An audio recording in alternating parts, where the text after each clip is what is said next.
we got to realize that these heritage hens especially, they just don't lay in a linear manner. You're not going to get an egg a day or every other day for the bird's whole life. Because like they do with the factory-controlled, environmental-controlled conditions, I mean, they're set up to produce an egg a day, and at the end of 2 years, that's it. They're barely available for soup. But, so with these heritage breeds, I see way too many good hens are being put down because I'll hear, oh, they're 2 years old, I guess I need to replace them. And the truth is, these birds will keep producing 7 years.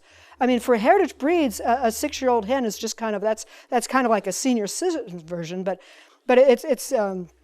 they'll still, their eggs will tend to be larger. You'll get more double yolks, but they'll still be producing. And the other thing we're trying to get across so much is it's not just about eggs keeping these chickens.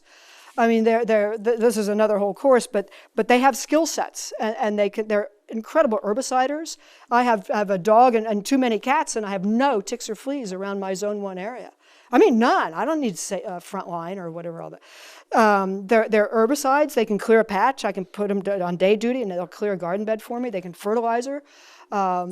They can fertilize a bed. If you recoup, micromanage a chicken's manure, you can regain about 70% of the cost of what you would pay to buy that, of their feed. In other words, you can recoup about 70% of the cost of their feed as compared to if you had to buy that fertilizer, an organic fertilizer on the commercial market. And it's there. And where do herbicides come from? And most pesticides and just about all our fertilizers come from? Base, what's the base? It's oil. It's oil. I mean, so that's another, huh? Petrochemicals. I contain that chickens can actually help us kick the oil habit. In America, we use 17% of all the oil we import and use goes to produce our food. Our food supply, our commercial food supply stops dead if it doesn't have that oil and the oil input. It's used for planting, for fertilization, for transportation, for refrigeration, for the whole chain. And our soils are so dead. That was one of the things at their California book tour. I like to stop and I pick up soil. I like soil. The reason I'm really into chickens is because of topsoil. But there were monocrops, and I'd stop and I'd listen. I'd get the soil and it'd crumble, and I'd go, that's just dirt. There's no life. And what did I hear in those massive fields out in California? The most fertile, used to be the most fertile. What I hear? That's what I heard. Nothing. You know, they have to bring in honeybees and then take them back out because there's nothing for them to eat. They would starve in most of our commercial agriculture. That's why they ship them in and out. So the stakes are high. I think the stakes are really high. And with our climate changes that we're having, it's too cold, too hot, too wet, insect patterns are shifting. You know, the Capistrano storks, the insects, they arrive in time with a certain insect that breaks out. Well, the insects broke out, I think it was 3 or 4 years ago, 2 weeks early. So when the storks arrived, they didn't have anything to eat. So our web and our chain, it's really being shook up, and I think we need to be aware. The more we're aware of that, and the more we can do local foods, I think the more. And those of you with high hoop houses, you've got, yeah. I got a little bit off topic here, but that's easy for me. So winter egg production, it is going to drop down. You should expect to drop down. In nature, just ask yourself, what would the hen view? Is it more important for me to lay an egg or to keep myself warm? Is it more important to me to grow a new set of feathers so I can keep warm, or to lay an egg that a human's going to eat? Yeah. So when they molt, egg production stops. They need that protein to rebuild their feathers. And winter, again, it's just not the time when chicks are generally born. Any question about the heritage hens and sort of the egg laying? Because I think it's so important to not expect of our hens these super artificial laying patterns that industry has. And that's part of our problem, is a lot of the USDA and Extension is teaching from the industry point of view, because they just don't know about family flocks. When I was writing City Chicks, I called Virginia Tech. I wanted to talk about family flocks. It's just have them review a chapter or two, and literally they said, their eyes would glaze over, and they said, They didn't say it. They just wouldn't return my calls. Eventually, it was pretty clear. They had no reference for the scale that I was talking about, or the health care, or the nutrition of small flocks. Their size flocks fall. They said their flocks start at 10,000. So that's a whole different management scheme than what we do with our family flocks here. So when should you expect no eggs anymore? When should you expect no eggs anymore? I know one hen that was owned by Anita Mason, and it was a barred rock, Plymouth barred rock, and they kept her. She was 10 years old. And every spring she'd lay one egg. And when she was 10 years old, she decided she wanted to sit on a clutch of eggs and hatch out baby chicks. So they let her do that. I mean, she was kind of the matriarch of that. And so she sat on those eggs. She hatched out these little baby chicks. She tutored them for their 5 to 6 weeks. And then about a week after the little chicks were up on the roost and sort of off on their own, they found her dead in the corner of the run. No, she had a great life. I mean, do you realize? And I can tell you that these hens, even the commercial hens, will go broody. I've had several that the thing is they don't live long enough and they never get a chance. But that's another whole. In the winter, when no more eggs? In wintertime, when is would we not see any more eggs? In the winter, when would you not see any more eggs from the hen? You'll get a scattering of eggs all through the winter. And the winter breeds, they are bred to produce winter eggs. The Chanticleers, that was one of their main purpose. But some of the summer ones, they'll just stop completely. So the point is, that's going to happen.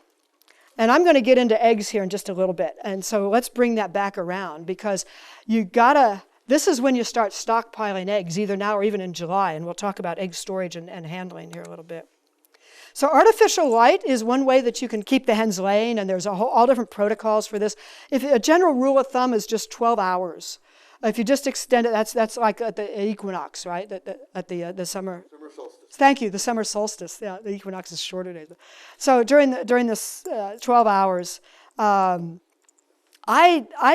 don't do light. I used to. I've done it. I played with it, this and that, and I figure it's just part of the natural cycle. Now, what I do like to do is I've got some birds now that they're hesitating to start to come into my coop.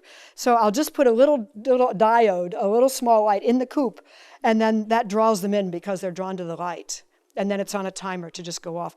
The disadvantage is if it's too bright, they won't get on their coop and settle down. They'll be scratching around, and then the light goes out. They're stuck on the floor.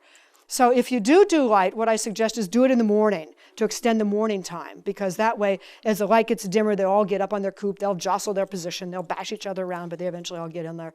And then, but if in the morning, it's just a little easier on them, I think. Yeah. Did that answer your question?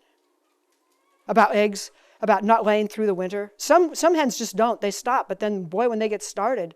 And these heritage birds, they'll lay 250, 260 eggs when they're in their prime, and then as they get older, it drops about 10% a year as they mature, approximately. And it's not. There's an article coming out in Mother Earth News sometime shortly about how we need to view our heritage hens differently than we do the commercial ones. So, egg handling and storage. Now, I'm going to throw a couple of eggs at you, or a couple of, I learned not to. But this is kind of for small producers, it's kind of important to know. The debate, do you wash your eggs? Do you refrigerate your eggs? Whoa, good for you guys. Now, to those of you who are kind of new to this, when an egg is laid, it has a natural protective coating on it that's water soluble, and there's anywhere from 7,000 to 10,000 pores in that egg that allow the breathing to happen. So this is nature's design to seal those pores, let the egg still breathe, let air in and dioxide out, and it's water soluble. So if you wash an egg, what happens to that protective layer? It's gone. It's just gone. That leaves all those 7,000 pores suspect to bacteria or whatever that can come in. So industry then, it's required, it's mandated that eggs be refrigerated within 36 hours and they be washed.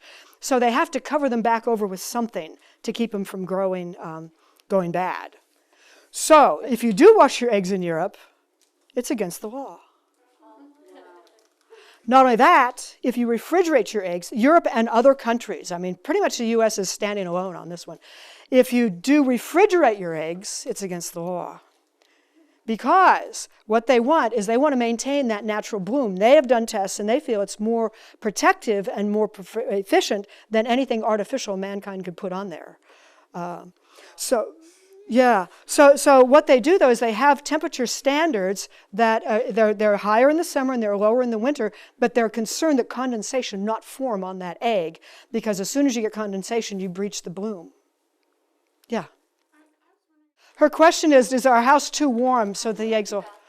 Okay, well, 86 degrees is the magic number. That's when the embryo starts to develop. So if you keep them at a consistent 86 degrees, you'll start to get a little bigger blood spot on it. But but if you put them in your root cellar or downstairs or in the basement, something like that, they'll just keep. Now, how long is an egg good for that? I did an experiment. I've got another one going now that's not refrigerated. I did it.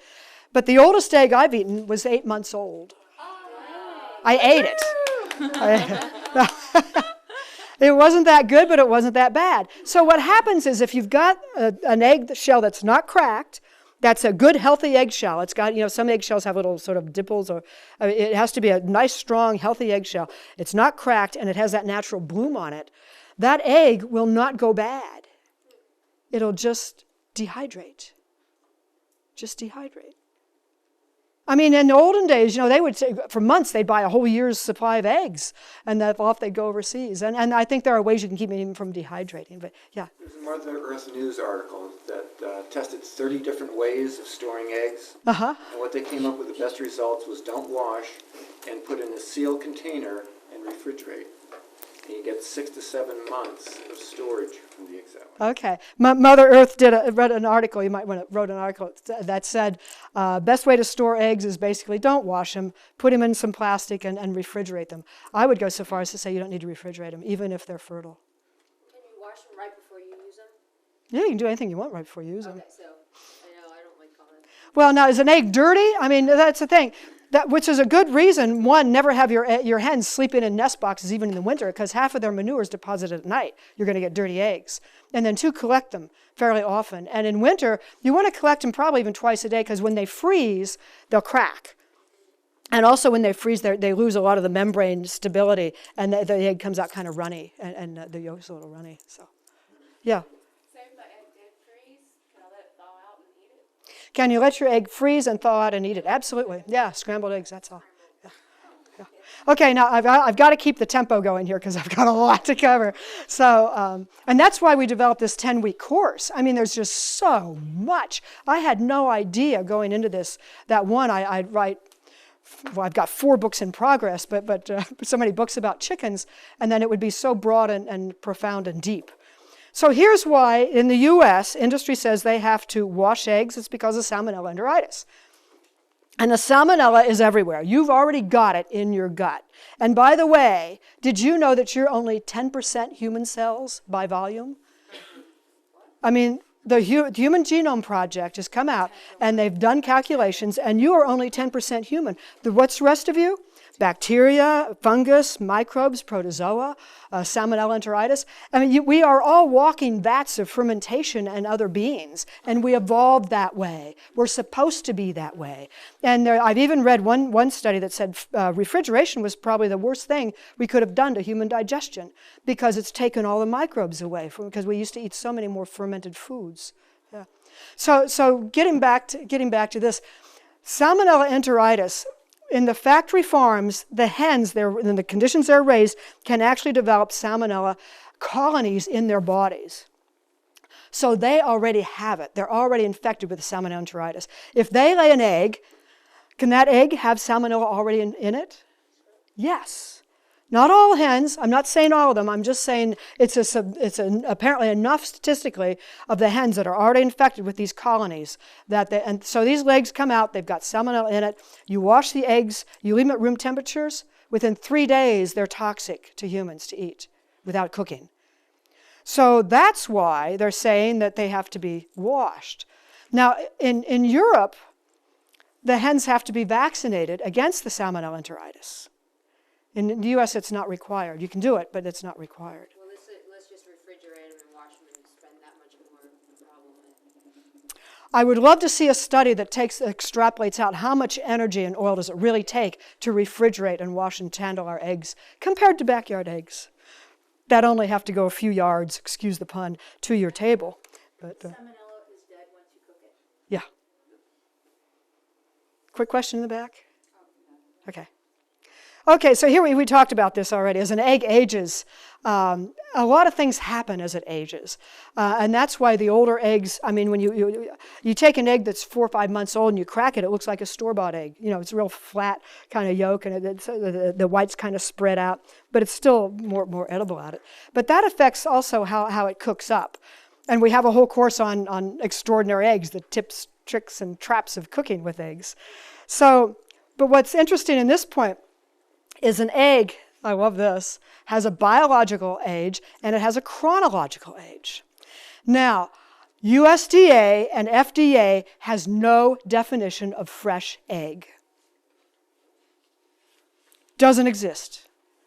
I called them. I mean, there's no definition by our government of what makes an egg fresh. Instead, it goes by the physiological characteristics, the shape of it, the kind of its shell, the size of the air sac.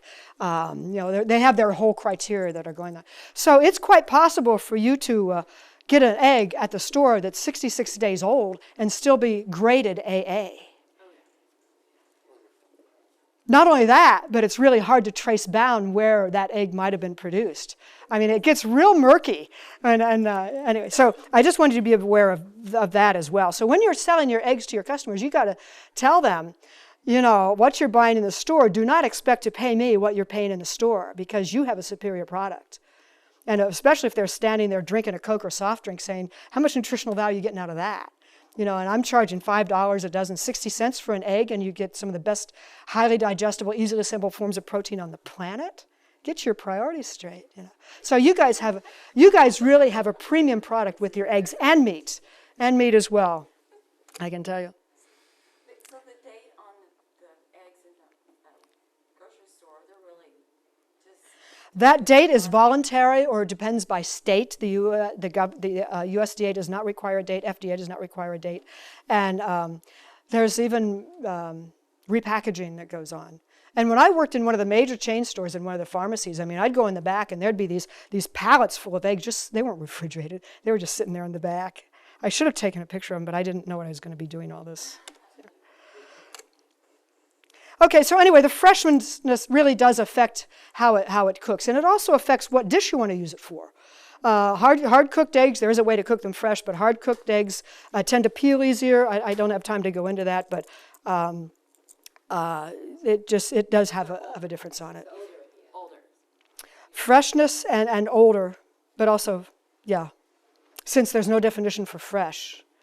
So I've been to the farmers markets where a customer comes up and they go, how fresh are these eggs? Were they laid this week? You know, and I'm going, that doesn't matter. You got to realize that's how they're handled is what we really want to know. But we got to get our customers to understand you don't want to see that condensation on that egg sitting out on the counter. That's anyway. I didn't mean to.